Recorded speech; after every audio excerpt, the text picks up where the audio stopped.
My heart is where the Hebrew home is. For where the heart is, that's where you find the Hebrew home. Hebrew home, Hebrew home. Good morning, Hebrew home. My home, my heart is where the Hebrew home is. For where the heart is, that's where you find the Hebrew home.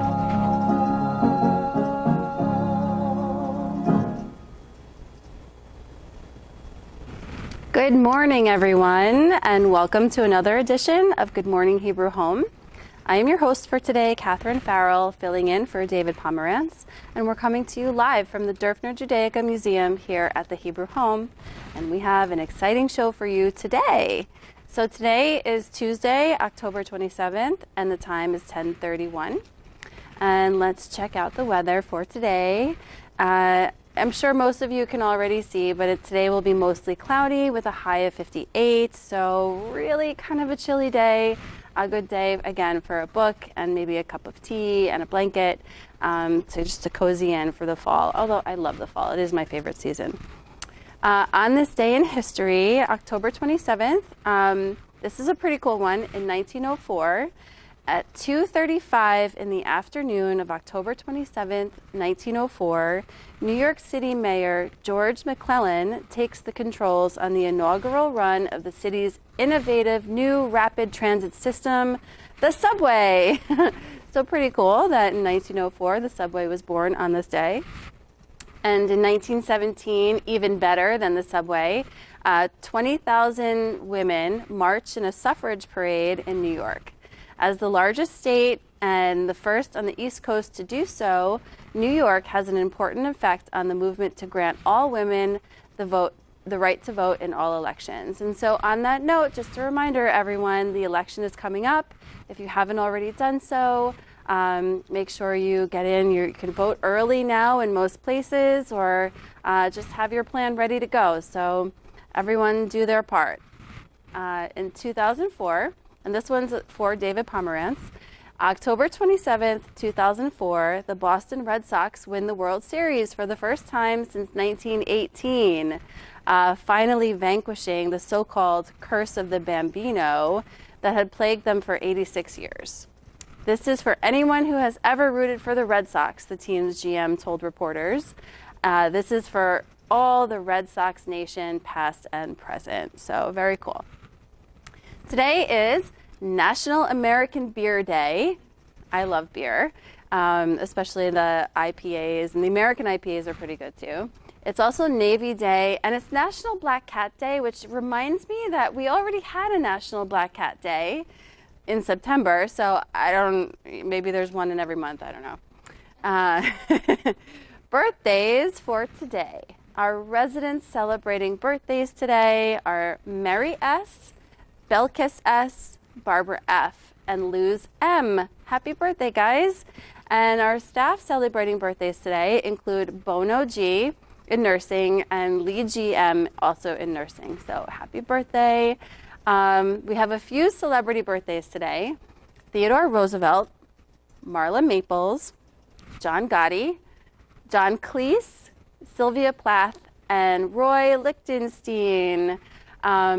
Roy Fox Lichtenstein was born October 27, 1923, and was an American pop artist. During the 1960s, along with Andy Warhol, Jasper Johns, and James Rosenquist, among others, he became a leading figure in the new art movement. His work defined the premise of pop art through parody. Inspired by the comic strip, Lichtenstein produced precise compositions that documented while they parodied, often in a tongue-in-cheek manner. His work was influenced by popular advertising and the comic book style. He described pop art as not American painting, but actually industrial painting, and one of my favorite artists. So happy birthday to everyone celebrating here at the Hebrew Home, out there in YouTube land, and of course all of our celebrities. On to the menu. Let's take a peek at what's going on, what's cooking up for today. So for lunch, we have roasted cauliflower soup and the entree is bologna on roll. I actually really do enjoy bologna, although now I'm more of an Italian combo fan, with the vinegar and the oil and vinegar and the salt and pepper, so all of those yummy flavors in there. But enjoy the bologna, it's good. Dessert is applesauce, and for dinner, potato corn chowder soup with stuffed sole Florentine ratatouille, and for dessert, Jello. So that's what we have for food for today.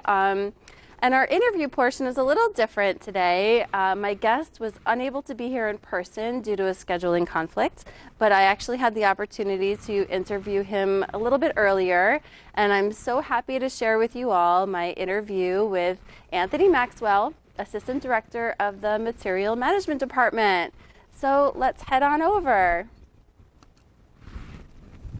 We have Anthony Maxwell joining us today. He is someone who I work very closely with in my department, as does, I'm sure, every department at the Hebrew Home.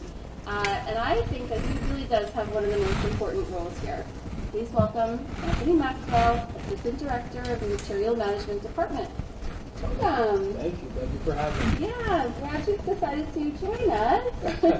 I know it was a little convincing. A lot of convincing. A lot of convincing. And I'm so glad you're here. Thank you for having me. So why don't we start by, why don't you tell us a little bit about what the Material Management Department really is, Okay. and what your role is there. Okay. So Material Management Department, we're actually responsible from everything from paper to medical supplies, PPE equipment, and everything in between, not only for this location, but for the off-site locations as well. Oh, I didn't know that. Yes. So all the deliveries then come here first? Well, not all of them, but some of them do come through here, and then we'll have someone to the off-site location as well. And that's, I mean, a huge task, right? I mean, Yes. how many people are in the department? We have a total of 8 people. Wow. Along with our director, Lisa DeMayo, which many of you may know, who does a great job of organizing everything and everyone filling in the rest.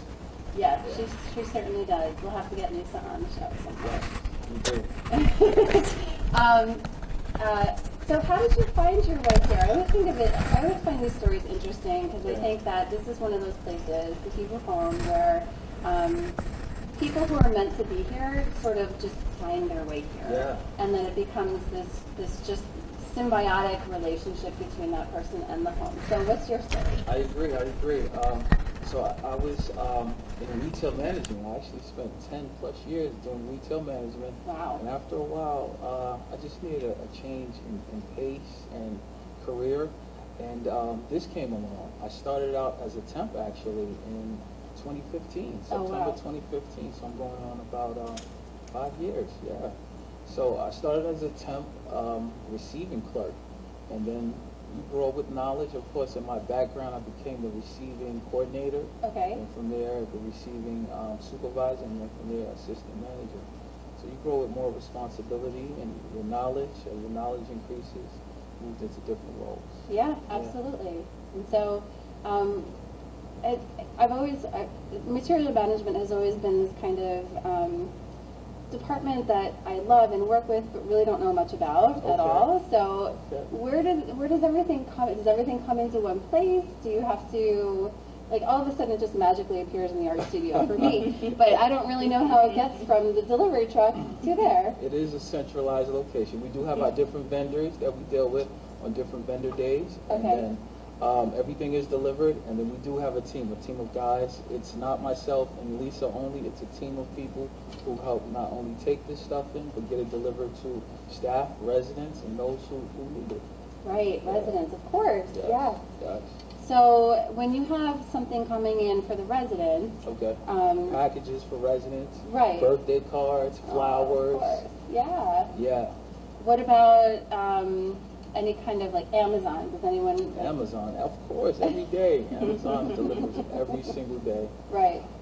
So they'll come see us, and Okay. then we'll deliver it to the residents. So the residents don't have to go looking for their packages. They know we'll get it, and then we'll bring it to them. That's great. So your team brings it right to their room. Correct.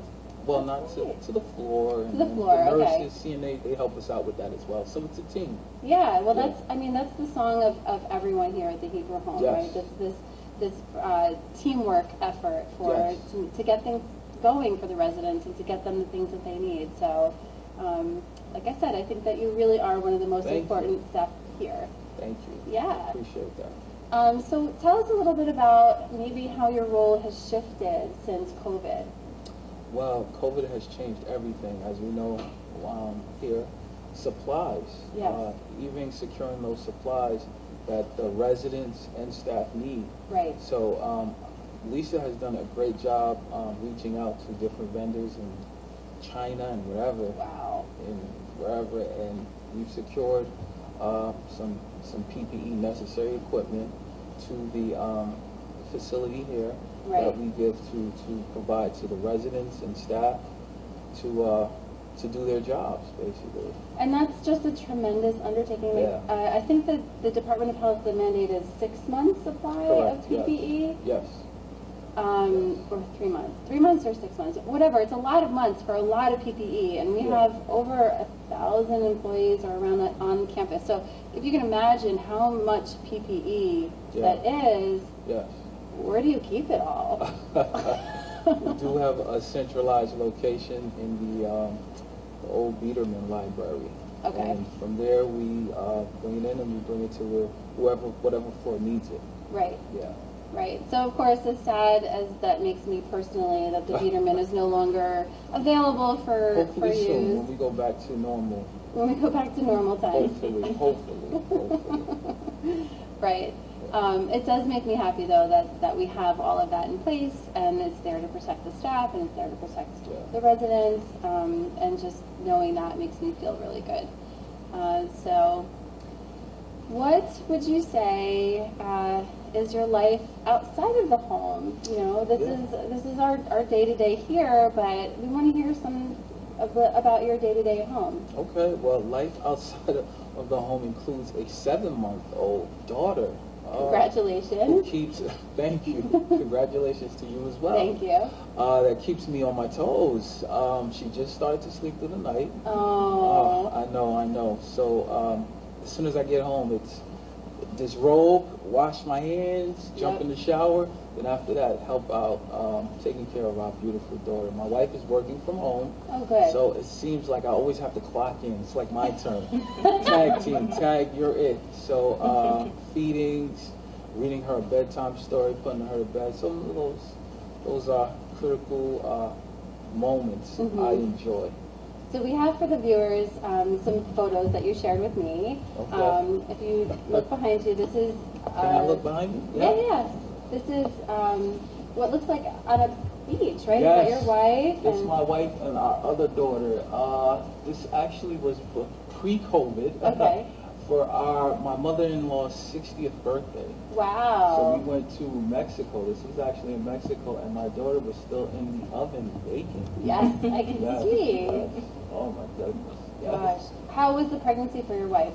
It was rather smooth. Good. Yeah, Good. rather smooth, I would say, for the most part. Yeah. Once we got closer to her due date, that's when it started to become a little bit more complicated, and morning sickness. Oh, really? That's so Yeah. interesting at the end. At the end, towards the end, yeah. Huh. Yeah, most of the time morning sickness comes in the beginning, but of course Yeah. it can last throughout the whole pregnancy. Yeah. And then, you sent me a lot of photos of your daughter, and I couldn't choose, so I narrowed it down to 5. Yeah. And this is, what's her name? Camilla Brielle Maxwell, born March 11th, right before everything. Right before that Friday the 13th yes. of craziness, right? At 10 a.m. She loves to read. Oh. My wife does a great job in making sure she's happy and she has her books and she's secure. And and so she must be the most stylish little baby I think I've ever seen. My wife, I think with everything going on, my wife has become a photographer. Like, She certainly has. you chose this one? Yes, of course. I love that red hat and then the Black Lives Matter and the cardboard. Yes. Like, it's just such a great everything. Yes. And then, of course, I can't believe how much hair she has for 7 months. tons. Oh That's my God. amazing. So as you know, our daughters were born Yes. together, and Cassidy, who's almost 8 months, doesn't have nearly as much hair as I. She does? No.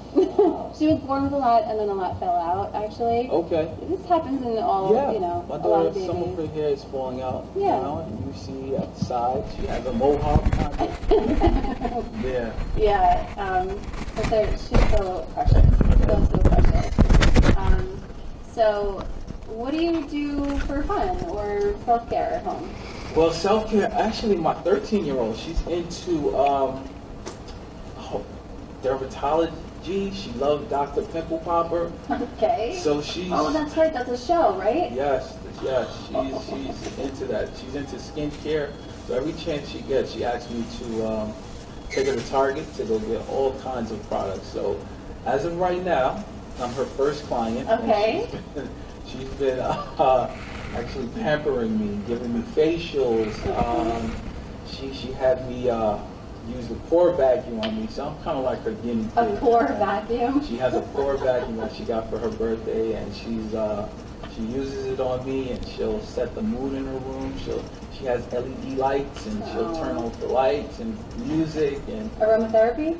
not aromatherapy. She's not there yet. She did have the music, and from there, I would say that's about it. Try to just, of course, relax when you're not on campus, just off campus. You're trying to just relax and spend as much time with your family and loved ones as you could. That's right. Yes, and having that separation is really, really healthy. Yes. It's something I really encourage in my staff, as I'm sure you do for your staff too. To take their vacations. Yes. If you're not feeling great, take your set time. Get yourself, checked out, and really try to stay healthy and doing all these things. Even though you're spending time with your daughter, and it's you're investing your time in her and her interests, and creating a deeper bond. Yes, What you already and to have. see her grow. I was looking at all the old pictures. She's so much bigger now. Well, you said she's 13, right? Well, the oldest is 13, but Camilla is 7 months. Yeah. So a lot of those pictures are from months ago. So as you're flipping through, you're seeing how she's grown. Yes. To see her, she's a tumbler. I call her a professional tumbler. Oh, great. She'll be on one side of the crib, and then by the time you turn around, she's on the other side. So she just rolls her way? And she'll just roll her way, and she's starting to learn how to crawl. Good. So, That's great. Yeah, That's great. She stands, of course with assistance, but seeing these little milestones hitting her, these little milestones, those are some of the things that, you enjoy. Of course. Yeah. So I don't Keeps have going. that much of an exciting life outside because of a newborn, but trust me, it's fulfilling and rewarding in the same. So, Absolutely, and really wonderful. And it is. It really changes you to be able to be around kids and to raise kids. Especially in times like this, she's like a ray of sunshine. Like when you think about it, I know we all have things going on in our life, and the world has changed. But when you go home to this little beautiful, wonderful joy, her eyes are so full of love. It warms your heart, and makes you melt. She has me wrapped around her finger. Of course, not even one. Of course. Yeah. She probably knows that by now too. She definitely does. Well, I could sit here and talk about babies forever. I know, me too. But we have one last question, Okay. and that's: do you have any hidden talents? I do love to draw. Oh. Yes. I don't. I should have sent you some pictures. Yes. Yes, and my daughter, she's gotten into painting. Oh, wow. So me and her, we've tried to, try to incorporate that a lot more. But what's your favorite thing to draw? Favorite thing? Yeah. I'm more of like a cartoon kind of. Yeah. And your daughter? My daughter, she's all over the place. She has some great paintings. I'm sorry, I should have.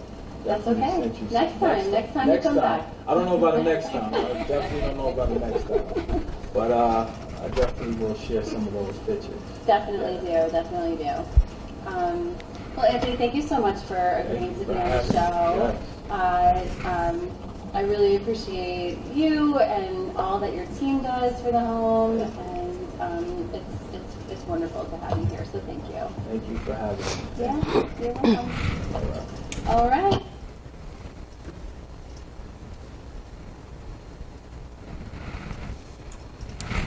Well, that was so enjoyable just to see Anthony and to have him here and to see those beautiful pictures of his daughters and his beautiful wife. Anthony, I will get you to come back and maybe we'll go through some of that artwork you described. But that's really our show for today, guys. Please reach out and let us know your thoughts, your questions. You can dial from any internal phone 2813. Let us know what maybe there's something you want us to cover, something for us to talk about, or more baby pics. We can certainly do that. Anyway, regardless of what it is, we really want to hear from you. Once again, I'm Catherine Farrell, filling in for David Pomerantz, and this is Good Morning Hebrew Home. I will leave you with this inspirational quote by Theodore Roosevelt. Do what you can with what you have where you are. Thanks, everyone. Have a great day.